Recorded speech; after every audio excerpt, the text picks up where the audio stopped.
بات ہے، ہندوستان کے شہر آگرہ میں ایک بڑا ہی شاندار قصبہ ہوا کرتا تھا۔ اس قصبے کے لوگ بڑے محنتی، نیک اور خدا پرست تھے۔ وہ دن بھر محنت اور لگن سے کام کرتے اور شام کو اپنے اپنے کاموں سے فارغ ہو کر ایک دوسرے کے دکھ درد میں شریک ہوتے تھے۔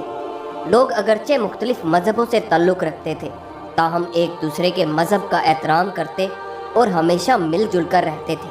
وہ ایک دوسرے کے تہواروں میں بڑی خوشی سے شریک ہوتے اور آپس میں گلے مل کر اپنی اپنی نیک خواہشات کا اظہار کرتے تھے۔ ان کے بعض عرسوں اور میلوں ٹھیلوں نے تو عوامی تہواروں کی شکل اختیار کر لی تھی۔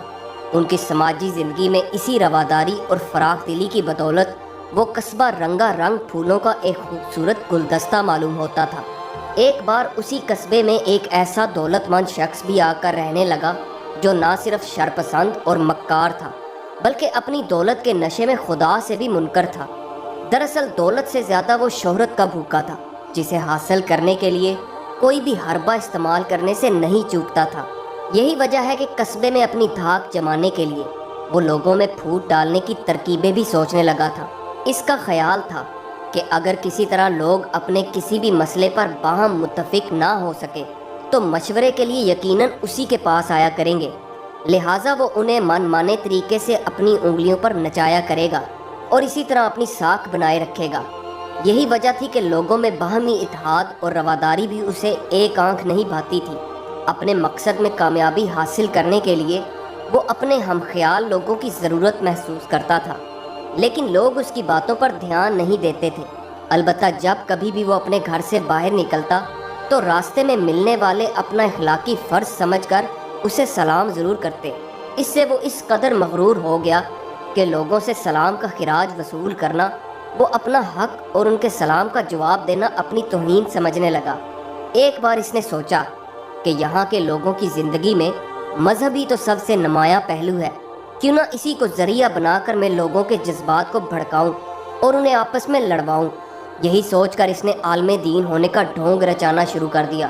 اگلے ہی دن کسی عوامی تہوار کے موقع پر جب لوگ ایک جگہ مل کر بیٹھے تو وہ بھی وہاں آن پہنچا۔ وہ ان لوگوں سے اللہ اور ایشور کے متعلق طرح طرح کے بیہودہ سوالوں کی بوچھاڑ کرنے لگا۔ لوگوں نے پہلے تو مناسب اور موزوں جوابوں سے اسے مطمئن کرنے کی کوشش کی، لیکن جب دیکھا کہ اس نے کسی سے بھی متفق نہ ہونے کی قسم کھا رکھی ہے اور اس کی دلیلوں کا سلسلہ بیہودگی سے حدوں کو چھونے لگا ہے، تو انہوں نے چپ رہنا ہی بہتر سمجھا۔ ان کی خاموشی کو اپنی فتح سمجھ کر وہ اپنے آپ کو 30 مار خان سمجھنے لگا تھا۔ ایک دن وہ قصبے کے مرکزی حصے میں ایک چبوترے پر کھڑا اپنی ڈینگیں مار رہا تھا۔ آنے جانے والے اکثر لوگ اسے محض سلام کر کے ہی آگے بڑھ جاتے، لیکن کچھ تماشائی اس کی خرافات سننے کے لیے کھڑے ہو گئے۔ اتفاق سے ایک نوجوان وہاں سے گزرا۔ اس کے تن پر نہایت سادہ کپڑے تھے، سر پر معمولی سی ٹوپی تھی۔ اس نوجوان نے اس نام نہاد عالم کو سلام نہیں کیا۔ اس غیر متوقع صورتحال کو دیکھ کر اس نے لعنت ملامت کرنا شروع کر دیا۔ وہ کہنے لگا، کتنے بدتمیز ہیں اس قصبے کے لوگ، کیا وہ لڑکا مجھے نہیں پہچانتا؟ اس گستاخ نے مجھے سلام تک نہیں کیا۔ پھر اس نوجوان کی طرف مخاطب ہو کر بولا، ارے صاحبزادے، کچھ تمیز سیکھو۔ تمہیں معلوم نہیں کہ اگر کوئی عالم اپنے سے اونچی جگہ پر بیٹھا یا کھڑا ہو تو اسے سلام کیا کرتے ہیں؟ جاہل کہیں کے، سمجھتے کیا ہو اپنے آپ کو؟ تمہارے جیسے کئی لڑکے تو میری جیب میں پڑے ہیں۔ اس نام نہاد عالم کی طرف سے یہ محض ذاتی توہین نہ تھی، بدتمیز کا خطاب دے کر اس نے پورے قصبے کی توہین کی تھی۔ غیرت مند نوجوان اس اجتماعی توہین کو برداشت نہ کر سکا اور بڑے بے باک لہجے میں بولا، نہ تو میں آپ کو پہچانتا ہوں اور نہ آپ جیسوں کو پہچاننے کی ضرورت محسوس کرتا ہوں۔ خدا کے واسطے آپ اپنی خرافات کا تھیلا سمیٹ کر فوراً یہاں سے چلے جائیے۔ نام نہاد عالم بولا، ورنہ تم مجھے اپنے خدا کے سپرد کر دو گے، یہی نا؟ بڑے آئے خدا والے، سنا تو ہم نے بھی یہی تھا کہ اس قصبے میں بڑے خدا پرست لوگ رہتے ہیں، مگر دیکھا تو ان کی خدا پرستی سوائے ڈھونگ کے کچھ بھی نہیں ہے۔ ہم بھی تو عالم ہیں، ذرا ہماری شاگردی میں آ کر تو دیکھو، ہے کوئی خدا کا بندہ جو ہمارے عالمانہ سوالوں کا جواب دے سکے؟ ہم ڈنکے کی چوٹ پر کہتے ہیں کہ اگر ہمیں وہ قائل کر دے تو ہم اس قصبے کو چھوڑ کر کہیں اور چلے جائیں گے۔ اس اللہ والے نوجوان نے اس نام نہاد عالم کی پیشکش کو قبول کرتے ہوئے کہا، شاید آپ نہیں جانتے کہ اسی قصبے میں اعلیٰ عالم موجود ہے، لیکن عالموں کے دستور کے مطابق جاہلوں کی خرافات کا جواب صرف خاموشی ہے۔ یہی سمجھ کر وہ آج تک چپ رہے ہیں۔ اب چونکہ آپ مجبور کر رہے ہیں تو خدا کے فضل سے یہ خاکسار آپ کے سوالوں کا جواب دینے کے لیے کافی ہے، بشرطے کہ آپ اپنے وعدے پر قائم رہیں اور قائل ہونے کی صورت میں فوراً یہاں سے چلے جائیں۔ کچھ لوگ تو پہلے ہی موجود تھے۔ نوجوان کی للکار سن کر وہ بھی جمع ہونا شروع ہو گئے۔ دیکھتے ہی دیکھتے اچھا خاصا مجمع اکٹھا ہو گیا۔ ایک معمولی نوجوان کی ہمت دیکھ کر سب لوگ حیران تھے۔ بعض نے سرگوشیاں کرتے ہوئے کہا، اے نوجوان، کیا آپ واقعی اس کے بے تکے سوالوں کا جواب دے سکیں گے؟ نوجوان نے جواب دیا، اگر خدا نے چاہا تو میں اس کو ضرور دھول چٹاؤں گا۔ سب لوگ ابھی تک اسے نوجوان کی ظریفانہ حرکت سمجھ رہے تھے۔ انہیں یقین نہیں آ رہا تھا کہ یہ معمولی سا لڑکا اس نام نہاد عالم کے بیہودہ سوالوں کا کوئی خاطر خواہ جواب دے گا بھی یا نہیں۔ پھر بھی چونکہ یہ ایک بے دام تماشا تھا جسے دیکھنے کے لیے لوگوں کا ایک بڑا ہجوم نوجوان کی حوصلہ افزائی کرنے لگا۔ نوجوان نے اس مغرور عالم سے مخاطب ہو کر کہا، فرمائیے عالم صاحب، کیا آپ کو میری شرائط منظور ہے؟ خود ساختہ عالم بڑا خوش تھا کہ ان لوگوں کو شرمسار کرنے کا ایک اور سنہری موقع ہاتھ لگ رہا ہے۔ غرور سے بولا، برخوردار، مجھے تو شرط منظور ہے، لیکن تم ابھی بچے اور عقل کے کچے ہو، میرے عالمانہ سوالوں کا جواب نہیں دے پاؤ گے۔ چاہو تو اپنے ابا جان کو بھی بلا سکتے ہو۔